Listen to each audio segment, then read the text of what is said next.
Sunod, ha? Mga kababayan. Ano yung sunod, Kent? Ito na, mga kababayan, ha? Sunod natin pag-uusapan ay patungkol dito kay Sara Duterte. Biruin nyo, mga kababayan, sa mga hindi po nakakaalam ngayon, ang issue po kasi ngayon, mga kababayan, ay patungkol sa impeachment ni Sara Duterte. Ngayon, mga kababayan, ano ba talaga ang kabuuhang reklamo ng mga complainant? Yun bang 125 million in just 11 days? Yun bang 600 million? Hindi po. Ito po ang pinakakinakatakutan ni Sara Duterte, mga kababayan, na malaman ng sambayan ng Pilipino na kahit siya, ayaw niyang humarap. Kasi bakit? Ito po ang patunay, mga kababayan. Pakinggan niyo, ha? Wait lang, mga kababayan. Pisong isang mambabatas ang mahigit 2 bilyong pisong confidential funds ni Vice President Sara Duterte sa 6 na taon ng termino bilang alkalde ng Davao City. Mas malaki pa raw yan kumpara sa nagastos ng 3 pinakamayamang lungsod.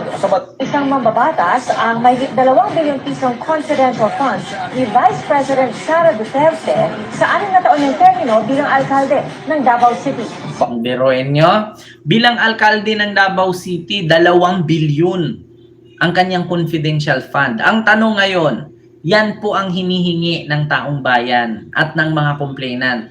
Saan mo dinala yung 2 bilyon na yan noong mayor ka pa ng Davao City? At ngayon, saan mo dinala yung 600 million confidential fund na vice president ka na ng Pilipinas? Di ba? So ito pa yung isa, mga kababayan.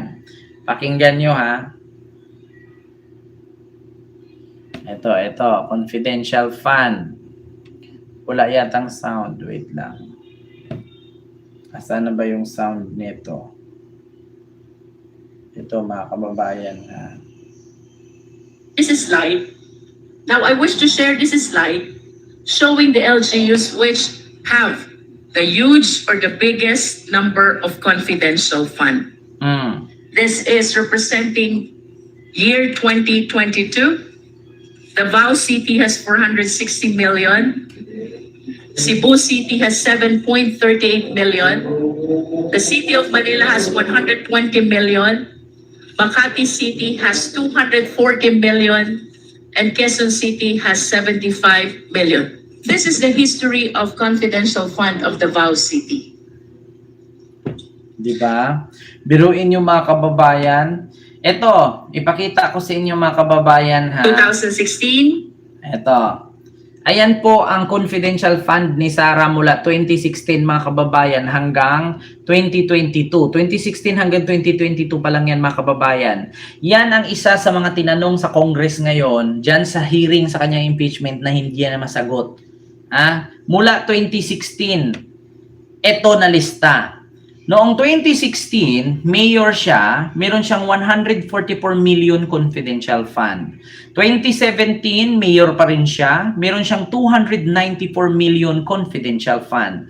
2018, 420 million na. 2019, 460 million pa. 2020, another 460 million. 2021, another 460 million. And 2022, another 460 million. Ngayon, mga kababayan, sa sobrang laki ng mga confidential fund na yan, saan ni Sara dinala? From 2016 to 2022. Noong 2016, meron siyang 144 million. 2017, 294 million. 2018, 420 million. 2019, 460. 2020, 460. 2021, 460. 2022, 460. Equivalent to 2.6 billion confidential fund.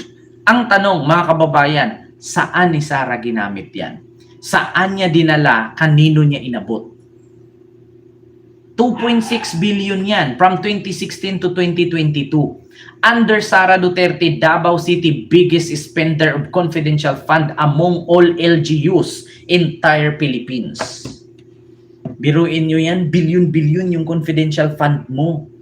Ang tanong, para saan mo yan gamitin? Para sa mga kasundaluhan? Para sa kasiguraduhan ng kapulisan? Mga kababayan, may mga sariling pondo ang Armed Forces, may sariling pondo ang PNP. Bakit si Sara ganyan kalaki ang kanyang confidential fund? Ano ang pinanggamitan niya at saan niya ginamit? Yan ang hindi masagot ni Sara. Oh. It is 144 million. 2017, it is 294.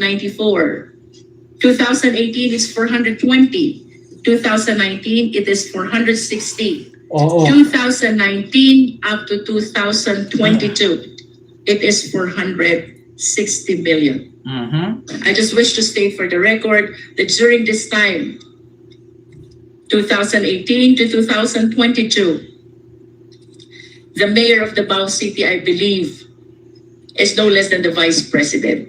I wish to manifest my observation that the irregularities which have been observed in the utilization of confidential fund in the office of the vice president should be checked as well with respect to the utilization of confidential fund of Davao City during those time that the mayor is no less than our vice president.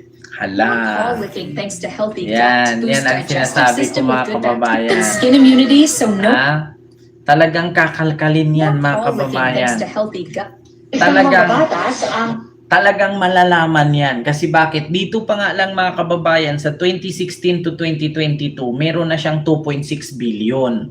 Paano yung 2007 hanggang 2016? So ano yun?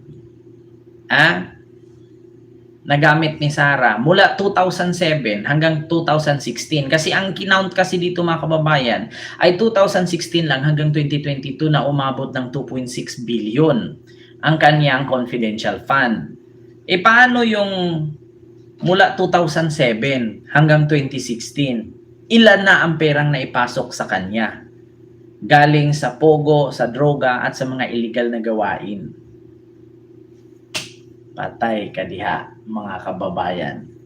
Yan ang mga katanungan ngayon, mga kababayan, na ultimo si Sara hindi nalalabas sa lungga niya at ultimo si Sara ayaw na magpakita. Bakit, mga kababayan? Medyo mabigat. Diyos ko, lifetime imprisonment. Mga kababayan. Diyos mio, Marimar.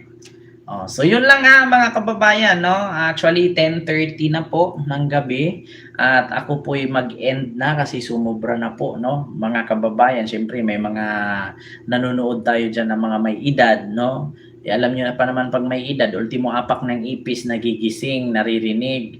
May kakuskus lang sa kusina, sabihin agad, gumising ka, hindi ka naghugas ng plato, kinain na ng daga. Kaya kayo mga senior dyan, na mga nakikinig at nanonood sa akin, matulog na po.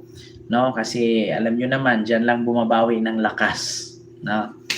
So yun lang mga kababayan, maraming salamat po sa inyong lahat. Mag-ingat po kayo.